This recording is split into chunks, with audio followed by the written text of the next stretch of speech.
Today FM's Dermot and Dave. Suzanne Roynan is an interiors therapist and she believes the way you decorate and maintain your home can impact your life. She has a new book called Welcome Home, How Stuff Makes or Breaks Your Relationship.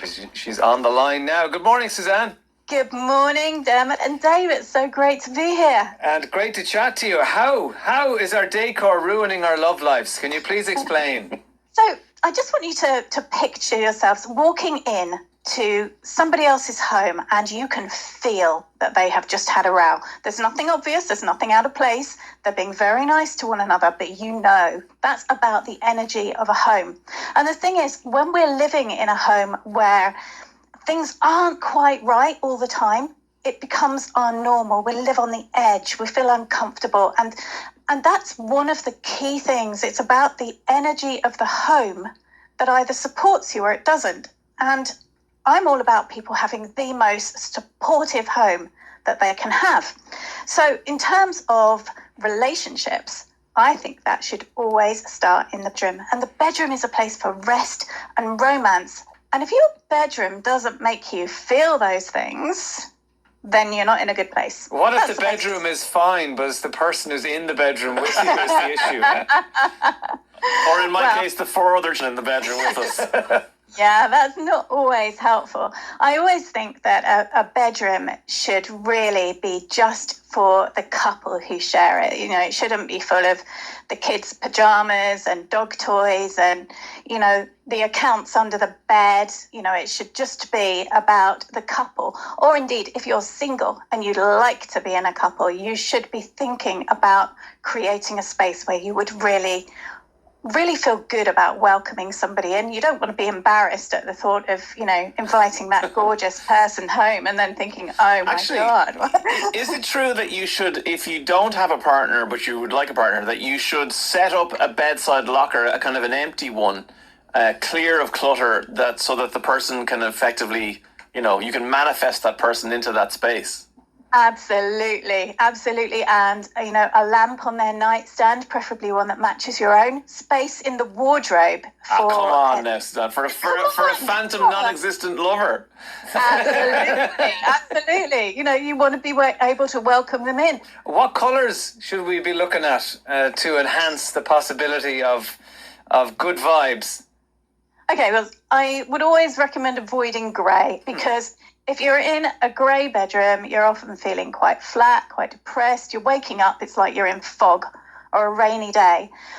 Now, for me, I don't subscribe to the whole paint everywhere pink. That's just, I don't work that way. Simple as that. Well, that's Dermot's bedroom out of the way then. My Barbie idea is gone. No, the Barbie doesn't really do it for me. But what I like to see is a bedroom that you can lift with colour that works. So, for example, you know, if you're looking to increase your passion, well, bring a little red in. If you're looking to increase love, you might go with pink. It's whatever works for you, really. You've got to feel good. Yeah, what about, say, the difference between somebody who is, like we spoke about a minute ago, like maybe trying to attract the partner? What about if you're in a relationship and you are struggling? What changes can you make to your own bedroom to try and alleviate that stuff?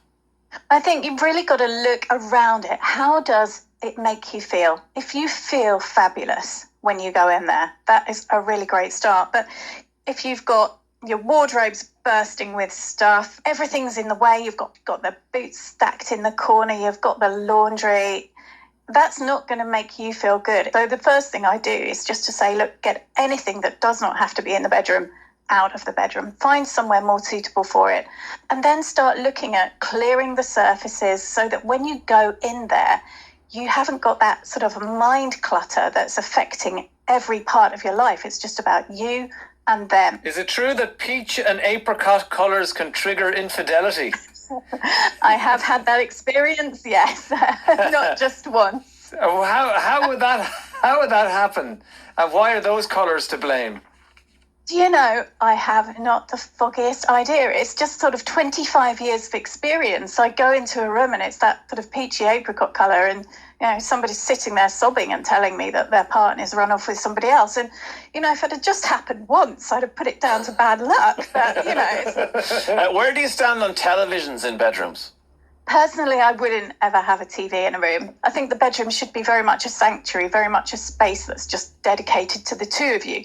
I know if you've got a huge house full of people and you've got teens and they're in the sitting room and they're watching TV and all you want to do is come out of that space and into your own room and, watch a movie or whatever. I can just about go with that, but I'd always advise not to. Have you ever? What's the most dramatic change you've seen in someone who has, either painted a wall or taken their telly out, and all of a sudden the relationship? Brad Pitt moves in. yeah, exactly. There have been so many dramatic changes, and one of the ones I love the most is a particularly amazing lady, and she started using interiors therapy a couple of years ago, and she rocketed her business. She was going on all of these amazing holidays, but she still wasn't meeting the guy. And every time she called me in, I'd say to her, "Do you still have that Buddha?" And she'd say, yes, And eventually she then says, "Well, I've got to do something. I'm fed up with being on my own." I said, "Right, take the Buddha out." And then it comes out, this Buddha had been given to her by her ex-boyfriend. And, we'd had this conversation so many times, but she'd never let on it was from the ex. She took it out that day, put it in her car. That night, she meets the guy. They've just celebrated their anniversary. I mean, it's just... But I mean, unless she was bringing up in conversation, like, "Oh, it's so great to meet you, Jeffrey. Yeah, oh, great. I'll have a drink. My ex-boyfriend gave me a Buddha and it's still in my house." Like, I don't know how it was blocking relationships. It's about the energy of the thing. So, aside from anything else, unless you're a Buddhist, why is Buddha in your home? And if you are a Buddhist, then you would know that you don't have a statue or an image or picture of a Buddha anywhere that he can see you getting naked, because it's terribly disrespectful. And actually, if you think about the story of Buddha, he chose to leave his wife and family, be celibate, live in poverty, and rely on charity. Just not the most inspiring image, all right. Great model for romance. Yeah. Okay, so it's called interiors therapy. It is, yeah. And Jennifer Aniston did this, didn't she, when she split up with Justin Theroux? She did, yes, she did. And she's still single. So did she do it? Did she do it though, like before they broke up, and then he went, "Here, I can't take this gold bedroom. I'm out of here." I think it probably happened afterwards. But Yeah. You say, "Oh, she's still single." Well, one of the things that you actually advocate with interiors therapy is that you really get to grips with the person that you want to be. So many of us, will come out of one relationship and we'll rocket straight into the next one. We're so afraid to be alone. But actually, if you spend a little bit of time getting to know who you are, what your values are, what you really want in your life, then when you do meet the right person, you really meet the right person, as opposed to another stepping stone on the way. Have you any other quick tips for the rest of the house? Kids' bedrooms, toilets, that kind of thing? Art. Let's think about the art. Now, look around and see what your art is actually telling you. If you are squabbling a lot, what have you got, that you're seeing every day, but not seeing? You're seeing it with your subconscious. It might be magnets on the fridge. So if you've got a load of magnets on the fridge, you could well be struggling with your weight. Think about, curating them, or better still, getting rid of them. So explain that one. Why would magnets on the fridge have something to do with your weight? Because they catch your eye, and you're drawn to the fridge, and then you open the fridge, look in and think, "Oh, I'll have that." Because the magnets in my fridge are holding up my kids' drawings, which are terrifying and terrible, and they'll be keeping me away from the fridge as much as possible. But great, you've given us something to blame, though. Why do we look so huge after lockdown? It's Bloody the magnet. The fridge magnet. Is that... Suzanne, this is all fascinating. You're going to offer an interiors therapy consultation to one of our listeners. I am. I would love you to get in touch and tell me why you need interiors therapy. And the lucky winner will, or perhaps you might think otherwise, I can be quite scary. The winner will receive a 3-hour interiors therapy consultation. Very nice. So what do people do? Drop you a message at your website? Yeah, come to my website, which is interiourstherapy.com.